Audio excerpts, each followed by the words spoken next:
Hello students, आज का जो हमारा टॉपिक होगा chemical bonding and molecular structure के अंदर वो होगा valence bond theory for covalent bond. किसके लिए ही है हमारे पास? कोवेलेंट बॉन्ड के लिए हम इसको स्टडी करते हैं। तो ये सबसे पहले जो वैलेंस बॉन्ड थ्योरी थी किसने दी थी? ये दी थी आपकी हिटलर एंड लंदन ने। कब? 1927 में। और इसको जो फर्दर डेवलप किया था, फर्दर डेवलप्ड बाय पोलिंग ने इसको क्या किया था? फर्दर डेवलप किया था। तो जो हम वैलेंस बॉन्ड थ्योरी पढ़ रहे हैं स्टार्टिंग इन्होंने की थी, और जो फर्दर इसको डेवलप किया वो किसने किया था? हमारे पास से पोलिंग ने किया था। अब देखिए, इसको हम दो टर्म्स में पढ़ते हैं। एक तो क्या है हमारे पास? In terms of energy consideration. एक तो एनर्जी की टर्म्स में हम देखेंगे कि हमारे पास जो कोवेलेंट बॉन्ड है वो कैसे बन रहे हैं इस थ्योरी के अकॉर्डिंग। दूसरा हमारे पास क्या है? In terms of orbital overlap concept. तो हम इन दोनों को क्या करेंगे? अच्छे से स्टडी करेंगे। फर्स्ट तो क्या है हमारे पास? In terms of energy consideration, और सेकंड क्या है? In terms of orbital overlap concept. अब देखिए, जो एनर्जी कंसिडरेशन है सबसे पहले तो यही पढ़ेंगे हम, इन टर्म्स ऑफ एनर्जी कंसिडरेशन। तो जो एनर्जी कंसिडरेशन वाले हैं इन्हीं को हम क्या कर रहे हैं? पहले स्टडी कर रहे हैं। तो जो ऑर्बिटल ओवरलैप वाला हमारे पास कंसेप्ट आएगा इसको हम बाद में देखेंगे। तो जो एनर्जी कंसिडरेशन कब चेक की गई? जब आपके पास दो हाइड्रोजन एटम को क्लोज लाया गया। When two hydrogen atoms are close, तो वहां क्या हुआ? There will be the new forces of attraction between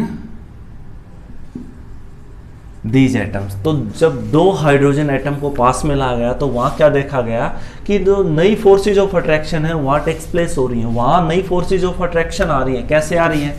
देखिए, सबसे पहले फर्स्ट देखते हैं इसके अंदर कौन कौन सी है। The forces of repulsion. Second कौन सी आएंगी? द फोर्सेज ऑफ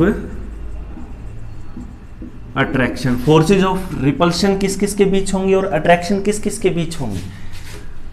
दोनों हाइड्रोजन एटम के न्यूक्लियस के अंदर और दोनों के इलेक्ट्रॉन्स के बीच में क्या आएंगे आपके पास? फोर्सेज ऑफ रिपल्शन आएंगी, क्योंकि इस हाइड्रोजन का जो न्यूक्लियस है वो भी प्लस है, उस हाइड्रोजन का न्यूक्लियस है वो भी प्लस है। प्लस कैसे? एक एक प्रोटॉन है ना इनके अंदर, एक ही इलेक्ट्रॉन है। तो दोनों आपके प्लस प्लस आपस में क्या करेंगे? दोनों के न्यूक्लियस आपस में रिपेल करेंगे। दूसरा क्या है आपके पास? जो इलेक्ट्रॉन है, यहाँ ये इलेक्ट्रॉन दिखा रखा है ना, एक का इलेक्ट्रॉन और दूसरे का electron, they both will also repel each other. तो अब हमारे पास फोर्सेज ऑफ अट्रैक्शन देखते हैं। फोर्सेज ऑफ अट्रैक्शन किस किस के बीच होगी?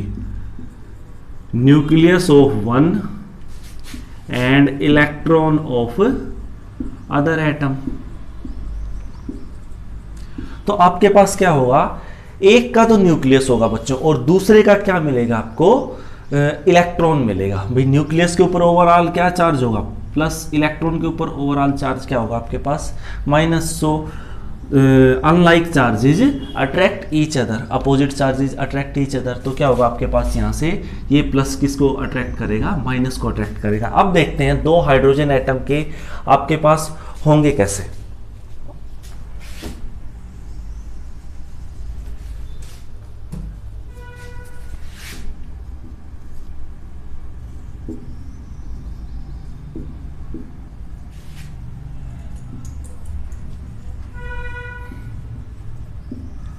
देखिए बच्चों, ये आपके पास क्या है?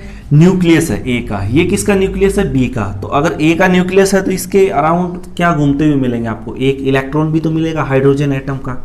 तो ये क्या आपका एच ए वाला हाइड्रोजन एटम जिसको ए से डिनोट कर रहे हैं, ये क्या है हमारे पास है Hb वाला हाइड्रोजन एटम, जिसको हम किस से डिनोट कर रहे हैं, B से डिनोट कर रहे हैं। अब देखिए सबसे पहले देखते हैं इसके अंदर forces of attraction, sorry forces of repulsion.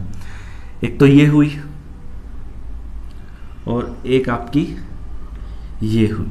ये दोनों क्या है आपके पास, सेम चार्जेज है ना भाई। ये वाला इलेक्ट्रॉन इसको रिपेल कर रहा है, ये वाला न्यूक्लियस इसको रिपेल कर रहा है, तो ये दोनों आपके पास क्या आ गई, फोर्सेज ऑफ रिपल्शन आ गई। तो यहां लिख देते हैं हम इनको फोर्सेज ऑफ रिपल्शन। अब बात करते हैं इधर और इधर, तो ये दोनों आपके पास क्या आ गई, फोर्सेज ऑफ अट्रैक्शन। भाई एक का तो इलेक्ट्रॉन और दूसरे का क्या आ जाएगा हमारे पास, न्यूक्लियस। तो ये और ये दोनों तो क्या होगी आपके पास, फोर्सेज ऑफ रिपल्शन होगी, और दो ही क्या है आपके पास, फोर्सेज ऑफ अट्रैक्शन है। लेकिन भाई इसके अंदर जिसका मैग्नीट्यूड ज्यादा होगा, अगर फोर्सेज ऑफ रिपल्शन का मैग्नीट्यूड ज्यादा होगा तो इलेक्ट्रॉन अपने जो मॉलिक्यूल बनना था उसकी एनर्जी भी ज्यादा हो जाएगी, वो स्टेबल कम रहेगा। अगर फोर्सेज ऑफ अट्रैक्शन ज्यादा हो जाएंगे तो अट्रैक्ट ज्यादा करेंगे तो क्या होगा, स्टेबिलिटी ज्यादा होगी, एनर्जी उस सिस्टम की क्या हो जाएगी, कम हो जाएगी। तो इसके अंदर जब देखा गया तो we will find that the magnitude of attractive forces is more than that of repulsive forces। तो अगर आपके पास अट्रैक्टिव फोर्सेज का मैग्नीट्यूड ज्यादा है बजाय किसके, रिपल्सिव फोर्सेज के, तो आपके पास H और H के बीच में क्या बनेगा, एक कोवेलेंट बॉन्ड की फॉर्मेशन हो जाएगी आपके पास। क्लियर है। तो ये था एनर्जी कंसिडरेशन की टर्म्स में हम ये क्या देख रहे हैं, फॉर्मेशन ऑफ H2। क्लियर है बच्चों। तो ये था हमारे पास फॉर्मेशन ऑफ H2। अब हम देखते हैं कि जो H और H के बीच में जो बॉन्ड आया है, ये जो बॉन्ड है ये आपका क्या है, कोवेलेंट बॉन्ड है बच्चों। अगर ये आपका कोवेलेंट बॉन्ड है तो इस कोवेलेंट बॉन्ड को तोड़ने के लिए जो एनर्जी रिक्वायर्ड होगी उस एनर्जी को क्या कहते हैं भाई, जो आपके पास कोवेलेंट बॉन्ड बनेगा हाइड्रोजन हाइड्रोजन के बीच में, तो उसको कहेंगे बच्चों हम बॉन्ड एनर्जी। ये डेफिनेशन है। या फिर आप इसको बॉन्ड डिसोसिएशन एनर्जी भी बोल सकते हैं, उसमें कोई दिक्कत नहीं है। द एनर्जी रिक्वायर्ड टू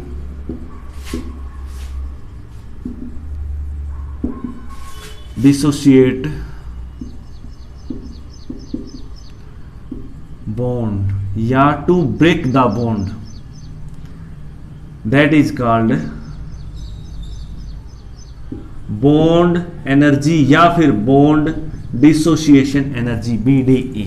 तो मैं शॉर्ट फॉर्म में लिख रहा हूं। तो ये आपके पास क्या कहलाएगी, बॉन्ड एनर्जी। अब बात करते हैं हम कि जो हीलियम एटम है He2 की फॉर्मेशन होती है हमारे पास, होती है या नहीं होती। जैसे हमने देखा ना फॉर्मेशन ऑफ H2 तो क्या थी आपके पास, अच्छे से हो रही थी। लेकिन अब चेक करेंगे एनर्जी कंसिडरेशन के टर्म्स में, जो फॉर्मेशन ऑफ हीलियम मॉलिक्यूल है आपके पास He2, इज इट ओकर अकॉर्डिंग टू एनर्जी कंसिडरेशन और नॉट। देखिए हमने क्या किया, यहां बना देता हूं मैं भाई, कितने इलेक्ट्रॉन कितने प्रोटॉन, 2 प्रोटॉन और 2 ही क्या होते हैं, एक हीलियम एटम के अंदर इलेक्ट्रॉन होते हैं। तो ये ए वाला है तो इसको EA बोल देते हैं, यहां इसको क्या बोल देते हैं, EA डैश। यहां दूसरे को ले लीजिए आप, बी वाले को, क्योंकि 2 हीलियम एटम को हम क्लोज ला के देख रहे हैं ना कि ये He2 की फॉर्मेशन देंगे या नहीं देंगे। यहां से क्या आ गया आपके पास EB और यहां से आ गया आपके पास EB डैश। तो ये 2 हो गए आपके पास। अब देखिए यहां हम सबसे पहले क्या देखेंगे, forces of attraction, sorry forces of repulsion देखते हैं बच्चों हम। 1 2 3 तो ये होगी हमारे पास फोर्सेज ऑफ रिपल्शन। भाई सेम आपस में क्या करेंगे, रिपेल करेंगे।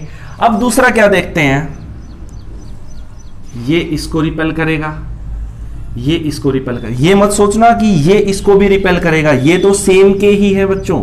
एक ही हीलियम एटम के अंदर 2 इलेक्ट्रॉन्स हैं जो कि पहले से ही क्या है, स्टेबल। अगर स्टेबल नहीं होते तो इसके अंदर ये हमें मिलते ही नहीं। क्लियर है? तो अब क्या है, ये इसको कभी नहीं करेगा, ये हमेशा अपोजिट को करेगा, ये इधर से करेगा, ये इसको पहले ही कर चुका है, एक ये 1 2 3 4 5, तो हमारे पास टोटल कितनी रिपल्सिव फोर्सेज आई? 5 रिपल्सिव फोर्सेज। हमने चेक कर लिया ना, 5 रिपल्सिव फोर्सेज आ रही है हमारे पास यहां से।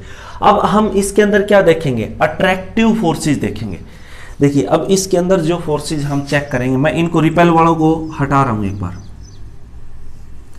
तो अब आप इसके अंदर अट्रैक्टिव फोर्सेज को चेक करिए।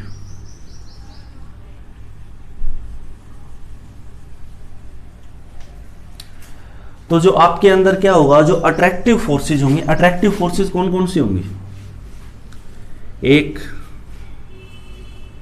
2 3 4। तो क्या आपको इनके अलावा कोई और अट्रैक्टिव फोर्सेज नजर आ रही है? तो यहां पर सिर्फ क्या होगी? 4 अट्रैक्टिव फोर्सेज होंगी। इसका मीनिंग क्या है? रिपल्शन तो ज्यादा होगी आपके पास, अट्रैक्टिव कम होगी। अगर रिपल्सिव फोर्सेज ज्यादा है तो जो मॉलिक्यूल है उसकी एनर्जी भी क्या हो जाएगी? Molecules energy is also high है। भाई एनर्जी हाई है तो स्टेबिलिटी क्या होगी? लेस। तो उसकी वजह से हमारे पास He2 molecule does not exist. Clear है बच्चों? हमारे पास फॉर्मेशन ऑफ H2 हो रहा था, लेकिन हमारे पास He2 की फॉर्मेशन नहीं होगी। इतना क्लियर है? तो अब बात करेंगे हम second in terms of orbital overlap consideration की।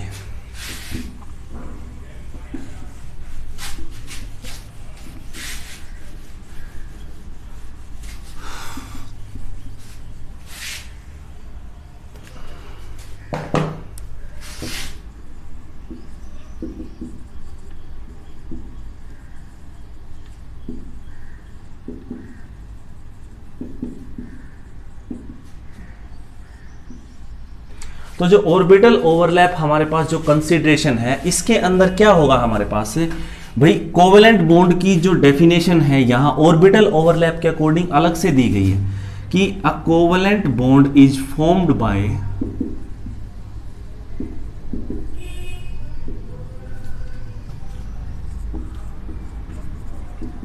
partial overlapping of two half-filled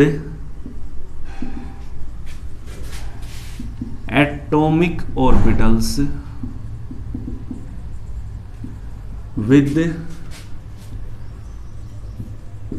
opposite spin off electrons.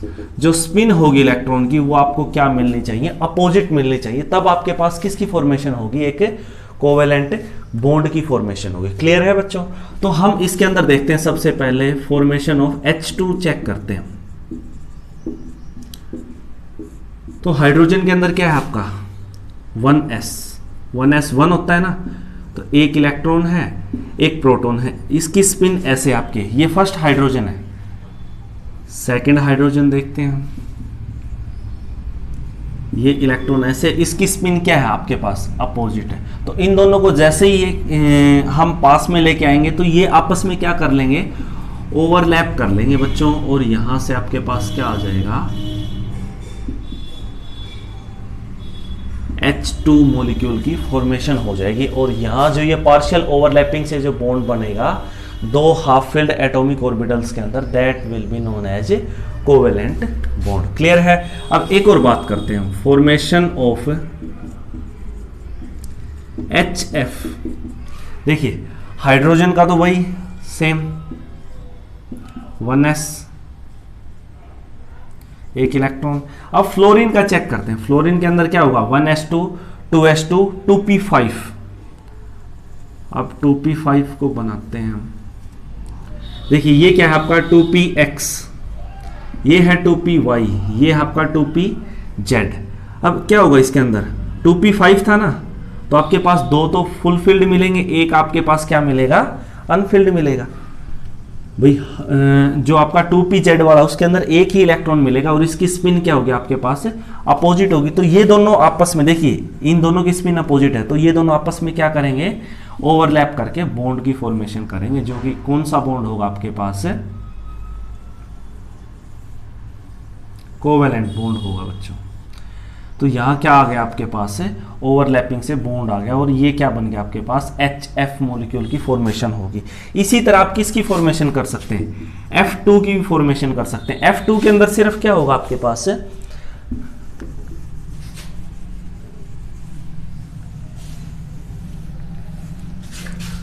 जो F2 है, F2 के अंदर आप क्या लेंगे,